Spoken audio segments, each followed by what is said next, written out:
Now, I record on Fridays, so I don't have the benefit of seeing the Stanford at Oregon game or Notre Dame's first road game against Wake Forest for points of reference. However, I have seen plenty of these two teams this season, so I'll go off of that. For Stanford, this will be the second game of a huge stretch of a test. They of course had at Oregon, then they were at Notre Dame, then they're versus Utah, at Arizona State at night, versus Wazoo, and at Washington. Say what you want about the Pac-12, I wouldn't wish that stretch on Michigan. For Notre Dame, it's a huge test before their big game at Lane Stadium against Virginia Tech. Will they make the mistake of looking forward early? I seriously doubt it against the rival Stanford Cardinal. To date, Notre Dame has done exactly what it needed to do, which is just win.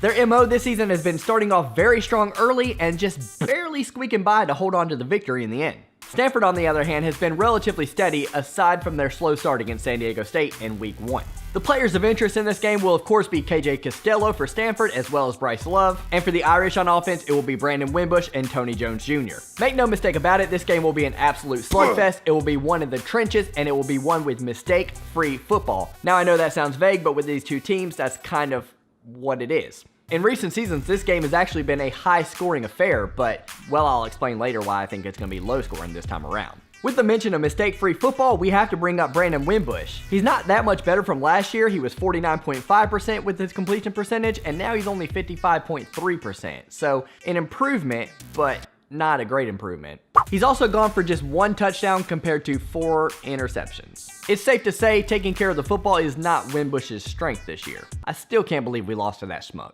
The early momentum will be huge for Stanford. They're going to have to get in Wimbush's head early the way I expected my Wolverines to.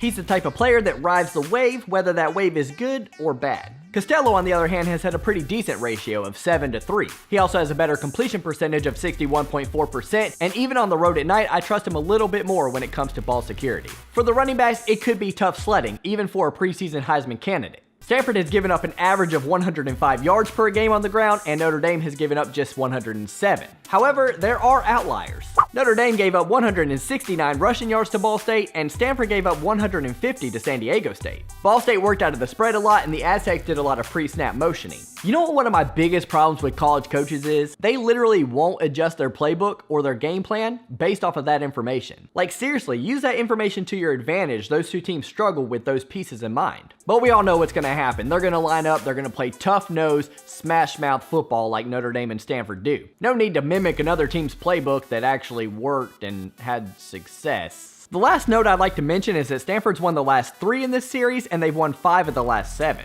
While writing this, I actually almost changed my pick to Stanford. They've been a little bit better against the run, they've won in recent history, and their quarterback cares about keeping the football a little bit more. But that brings me back to my point about the last few meetings being high-scoring affairs. Because I'm picking Notre Dame here, I obviously think that they're going to handle Stanford's offense this time around, something they haven't been able to do as of recent. Sometimes you just have to go with your gut, and my gut is telling me that the Notre Dame Fighting Irish will not lose at home under the lights in this situation. I feel like they have enough skill to get the job done, and the luck of the Irish will be right there in South Bend. I want to hear your prediction below. Mine is 21-16 Notre Dame.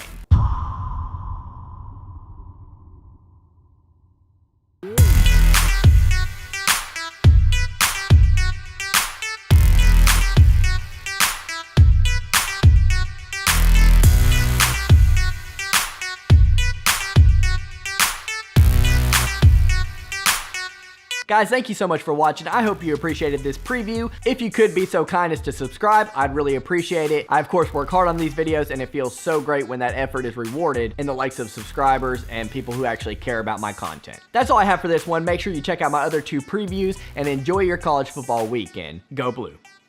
Thanks for tuning in. Go Vols. We're going to a bowl game. I promise you that.